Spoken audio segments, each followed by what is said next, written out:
I want to have a parasocial relationship with you. I once followed a fellow spiritual sister, an online community leader. Penniless farmer I was, working day and night, growing organic food for community lovers and foodie shovers. My body ached every day. I was happy. My toils did pay. In the matrix, I was not rich, yet vast amounts of abundance filled my soul. Her wisdom so dear, sister she was to me. I thought she felt the same, but to her, I was plain. I spent all my money on her course, life-changing she claimed, as money rolled into her bank. Books are cheaper. I could definitely learn more by following my intuition and building my spiritual core. I wished to rob her of the pleasure of receiving dollar bills for exchange of fortune tales. Yet here I am trying the same, telling stories on YouTube, yet me? Not in vain. That's just a short snippet of a poem I called Discernment in my book, Befriending Shadows. And a short version of the rest of that story, because it's like a 5-page poem. This was my experience on one end of a parasocial relationship. So maybe you've never heard this term before. I sure didn't hear it until recently, like a couple months ago. A parasocial relationship is like an exchange between two people. And the best way that I could describe this is there's the artist, or like the person projecting stuff or sharing stuff, and then there is the fan who resonates with the artist and starts to feel like this relationship or this companionship type thing starting to form, and they feel like they know the artist deeply, and that if they ran into the artist in real life, then they would be best friends, right? And the artist doesn't have any idea who these audience people are, who these fans are. And when they encounter them in real life, it's like this weird, confusing encounter. So because I am an artist, and because I am a person influenced by art, I have experiences on both ends of this parasocial relationship thing. One time I was a fan, and I bought into a YouTuber's course and all of the things that she shared online. And I went to the extreme of moving to the same town as this person. And I don't regret this, because I still live in the same area and I love living here. She sort of opened up a door for me, and it's crazy to think about when I first came here, hoping that she would want to be my friend and help me out. It's crazy that I moved here and then I'm still able to live here, but I'm doing better than ever in life. So basically, that parasocial relationship ended up being the biggest disappointment I've ever experienced with a person on the internet. I've had a lot of internet friendships, and I've met these people in real life, and it was really cool, but this is one of those things where this YouTuber had a following. She had, you know, status sort of in this town, and she projected this image of herself online that wasn't true. A lot of what she did show online ended up, it was true, but what wasn't true was her love and light persona and accepting all humans as they are and being unconditionally loving.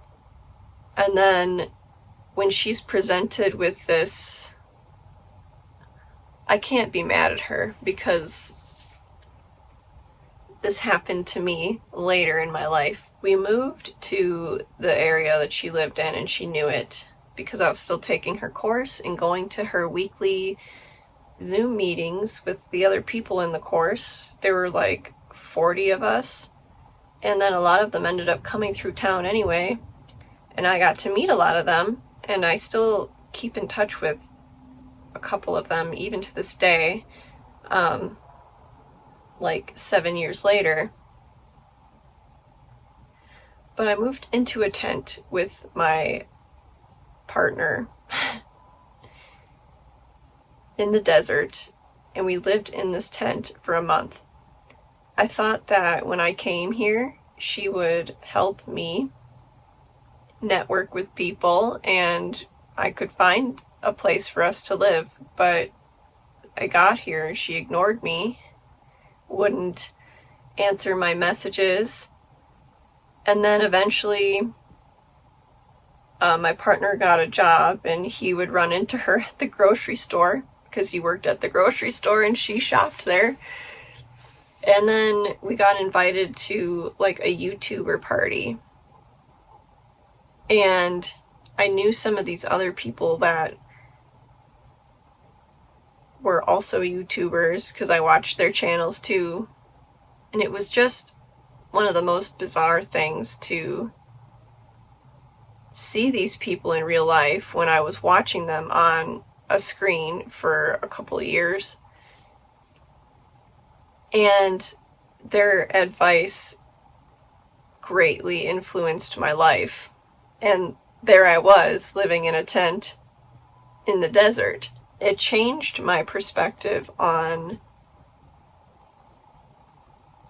this, like, how a lot of us will watch these people on YouTube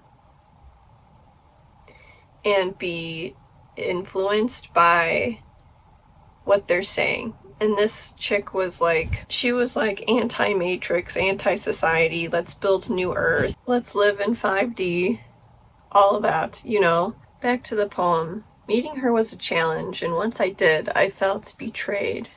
What was on the screen wasn't her at all. Sure, she ate only plants and meditated. Every day her aura, I admit, did radiate. Yet she projected so strongly to stay out of this matrix. This town was a dystopian matrix. Civilization thrived on high-paying dollar signs, spiritual quests, anything you'd see on the net. All for the consumerist purpose, functioning better, or as another matrix. Next thing I knew, she sold out. She bought a house and added it to the 3,000 B&Bs overtaking the town. A friend in me, she saw not. Every time at the grocery store, her vibes awkward, fraught. Basically, this poem is about, she projected this stuff online and then, you know, went on and bought a house and added it to all the Airbnbs in town, which the town is pretty much ruined because it's so expensive. If you want to live in the town, you have to pay $2,500 or more for a room. If you want a piece of shit house, it costs $1 million. And when I say piece of shit, I mean like single wide, falling apart house. $1 million. Everything has become a consumerist trap. So I don't know.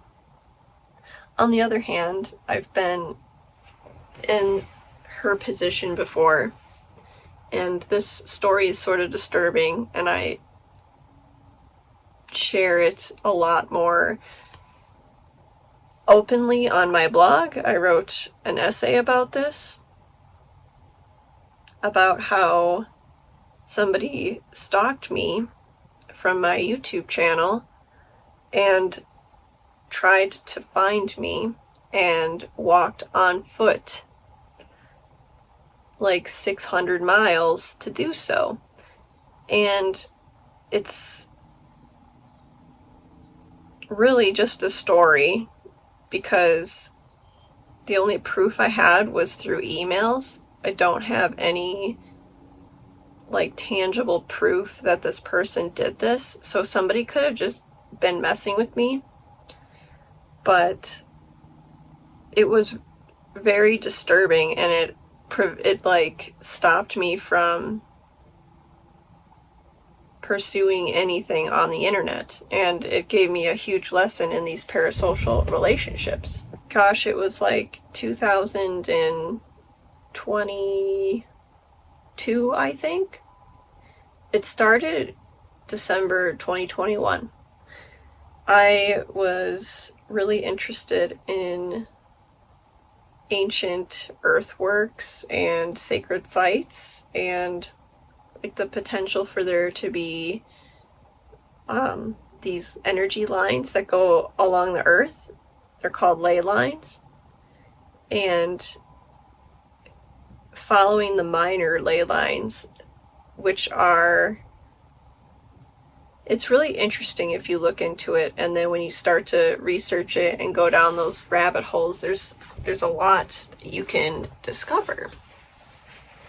So I was super interested in this, and I was making a lot of YouTube videos about it, and I've always been interested in the potential for there to be other people out in the universe. And there's different spiritual groups that sort of talk about these topics, and there's people that are into channeling, and they supposedly can channel things. I don't really listen to them anymore, but at the time I did. So I would talk about this stuff, and it's kind of fringe. There's like a fringe group of people that are really into this, and those people are also into conspiracy theories and other far out things, and God knows what else. I find the internet to be kind of a black hole, and once you go in, you can't get out. And maybe this is where this person went.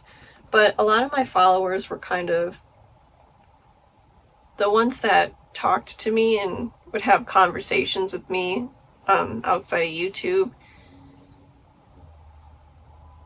Everyone was pretty normal. Like everyone could function in society and, fit in as we had to, but had these ideals or these visions for like something better than what we're doing right now. So the ley lines and all that stuff. I lived in Wisconsin at the time, and the sacred sites there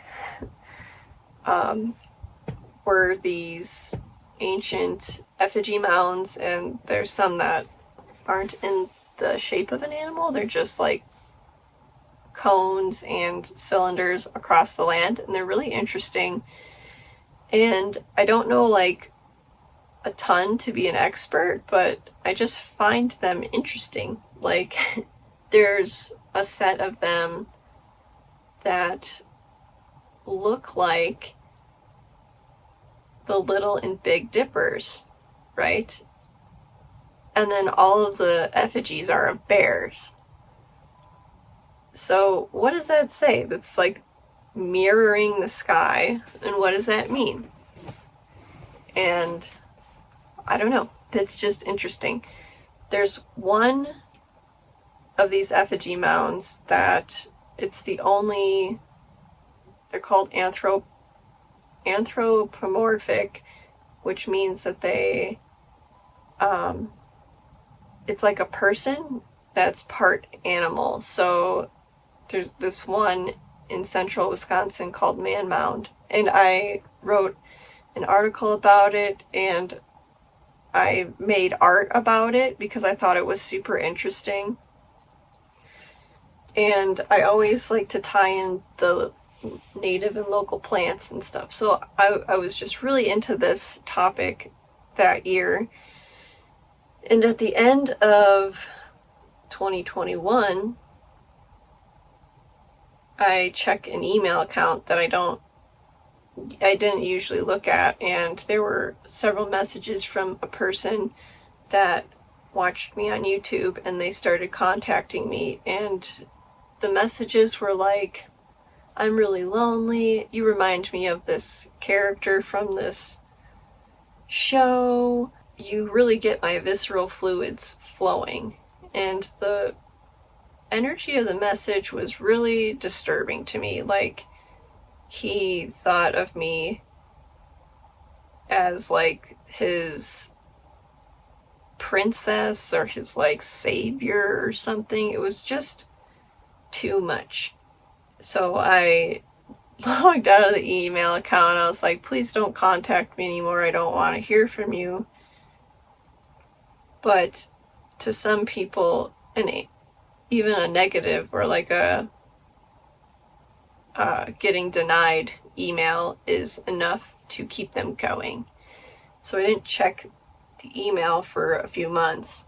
And every few days he would send me, or like during that few months, he would send me a new email just talking about how he's lonely, and then he started going on about this quest that he wants to go on, but he needed my permission first, and something about like going across some dimension or something with me, or astral traveling. I don't even freaking know anymore. So long ago. The emails went from being lonely to I'm gonna go on this quest and I'm gonna walk to Man Mound and I'm gonna meet you there. He said he was coming from Ohio, and I was like, oh God, by this time it was March or April, and I started a new job, so I was like doing stuff with tomatoes on a farm and checking my email and making like, is this guy gonna come and find me? So every few days I'd look at the emails and he would tell me which library he was writing me from, and he was walking on foot and had a backpack. And the Midwest is cold in the spring. It doesn't get nice and warm and toasty. It's cold. So I didn't know what he was doing. Like, where was he sleeping? It didn't sound like he was taking buses or anything. It sounded like he was literally walking. And I guess I could have been more rational about this and like looked up the locations he was in and how far they were, and to see if it was reasonable to walk or get a ride from one place to the next. But every 2 or 3 days he would say that he was in another location, and then he started to say some towns that I knew of in Wisconsin, because I grew up there and I knew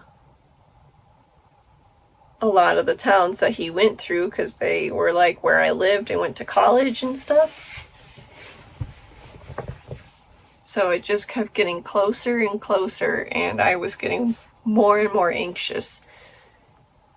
I never answered any of his emails while he was on this supposed quest, but I just kept track of where he was because I thought he was going to turn around and go home. And then eventually he said that he was there at this Man Mound, and he needed me to meet him there. Something about being a princess or whatever, and that he needed my blessing to take a quest across Africa. And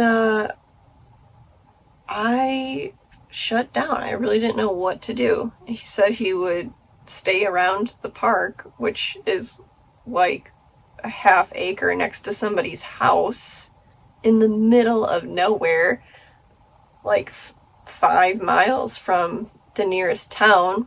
I thought he would leave, but he didn't, because a couple days later a farmer sent me a message that farmed around the park, and so that he ran into this boy that was in his 20s, looked kind of disheveled, and seemed like maybe he wasn't totally there mentally, but was harmless, and was like, he's waiting for you there, and he's saying that you meet travelers.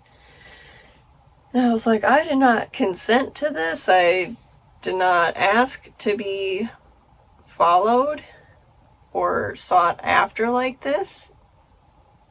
I never agreed to it. So I emailed this guy back, and the way he was emailing was different than the kid.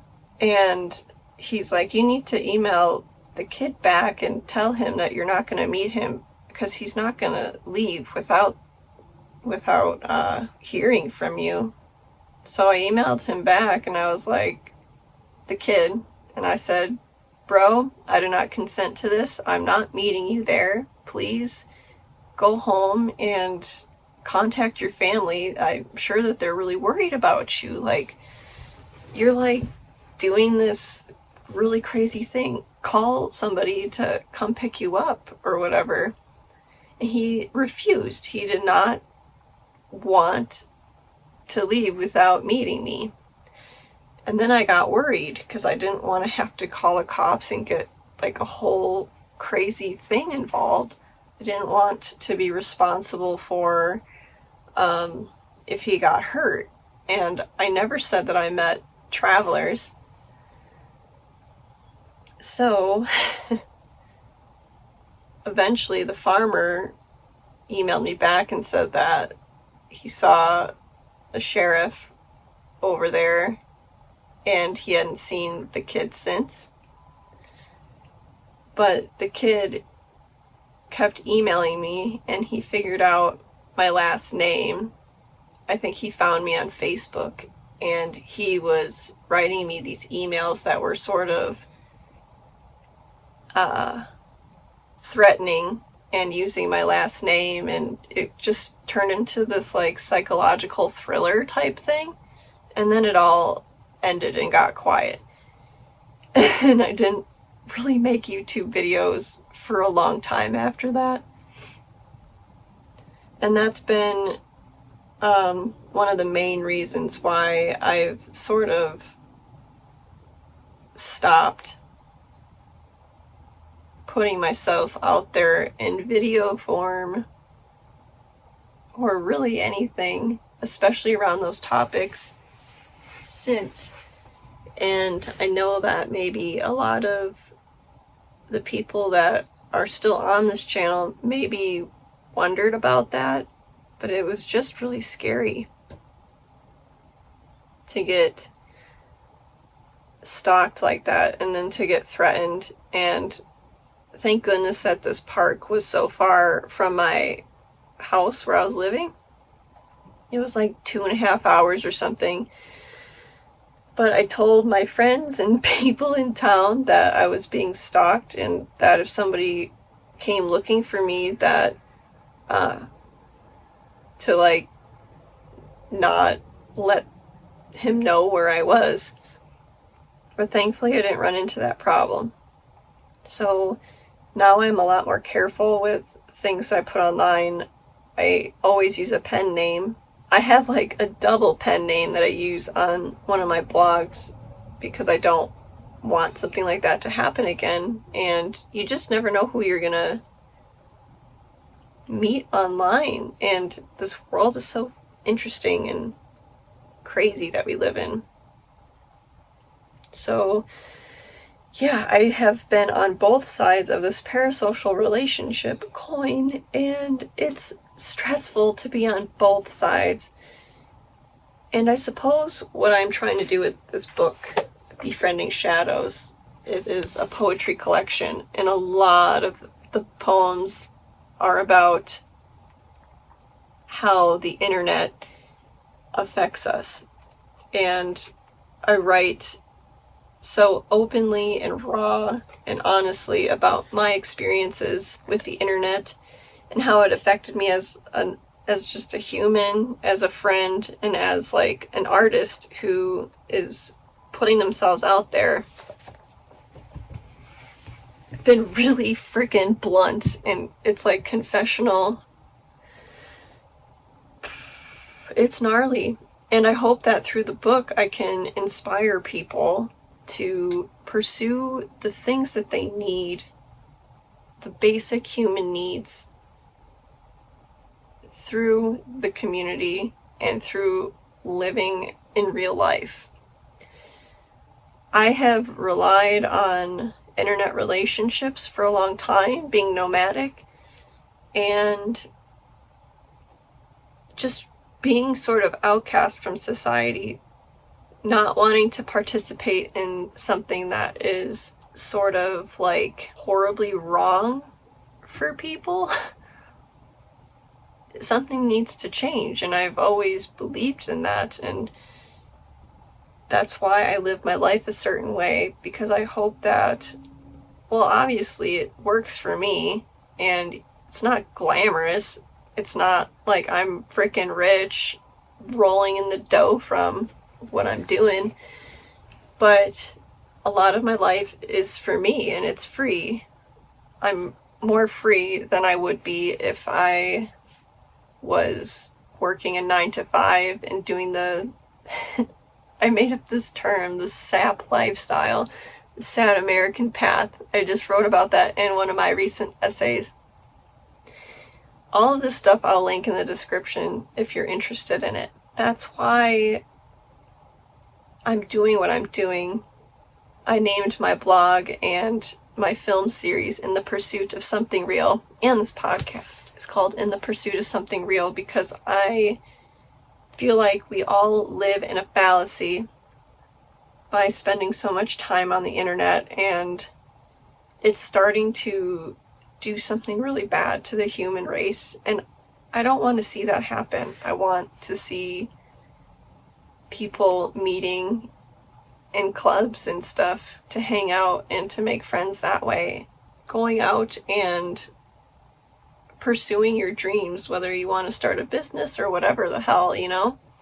I want to see more people pursuing the trades and pursuing artisanal jobs like becoming a craftsperson, and dedicating their lives to a physical craft, doing something with their hands instead of doing something with their thumbs and trying to get internet famous. Like, do you know how in demand crafts people are gonna be when AI takes all of the jobs?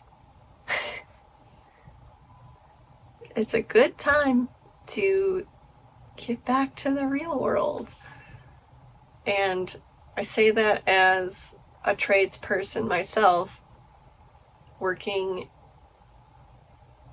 for our own business and cleaning windows for a living. It isn't super glamorous every day, but we get to meet a lot of people, we get to hear a lot of stories, and we don't have to work 9-to-5. We work 4 days a week right now. I'm trying to get it down to 3 days a week. But it takes care of our lives, and I think that's pretty cool. So that is what I am doing through my work, through my essays, through my poems. I hope to inspire people to pursue real relationships and not parasocial relationships. And I realize that through talking to you on this video, we have a parasocial relationship right now. Because you're listening to me, you don't know anything about me. You don't know, well, honestly, like the people that read my books and watch my videos probably know more about my inner world than the people that are in my real life, which is kind of sad. but I am working on it.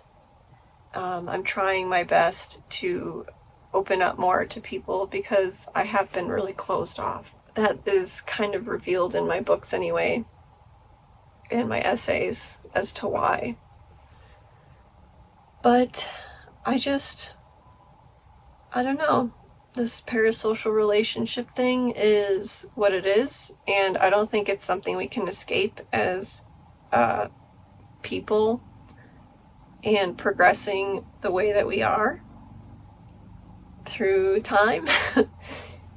Because the internet is here to stay unless somebody unplugs it, which it could happen, but I don't know if it will. So I think it's important to not let parasocial relationships take the lead in your social life, but maybe just like a side thing. And I also just wonder too, like, the history of these sorts of relationships. I know that they're more prevalent now than ever, but if you think about the times when, let's say, only newspapers and books were how people were entertained, or maybe even like going to see a play or something on stage, people would see and read from other people, but I don't think it was as, like, it couldn't have been as intense as it is now, when we can literally just sit in a chair all day and have parasocial relationships with like 1,000 people. That's really crazy. And also, just like, when you're in these parasocial relationships, or if you're like, your sense of reality it's just weird. Anyway, that's what I've wanted to say for a long time. I've been wanting to tell these stories for years, and I've just got the courage to do it right now. I'll link the essays, and I'll link this book, Befriending Shadows, in the description. It's on sale this month in November for $5 off. It's $11.99 for a paperback book until the end of November. And I'd really like to see this book in more people's hands. I think that anyone on the internet needs to read it, because it reveals the inner world of just a basic person these days, and like, it's kind of a wake-up call to change and to get back to real life, and to see that everything on the internet is a fallacy. Even like what you see right now, I don't know what you think about me. Like, I live in this camper and whatever. I definitely put some sort of persona out there as a YouTuber, but every YouTuber does. I am always trying to be as authentic and true and real as possible, but I can't control what anyone thinks about me. So, and you don't know like a lot about me either, so I don't know. Anyway, this has been a long podcast video. I hope you got something from it, and what I really hope is that you are inspired to go out into the world and to like go make some friends. I have a lot of articles and essays about this, about going out into the world to make friends as an introvert and somebody that maybe experienced a lot of trauma with social interactions. It's possible to get out there and to change things for yourself. Anyway, thanks so much for joining me today, and go buy my book. I want to have a parasocial relationship with you because I want you to read my book. Okay. I'll see you in the next one. Bye!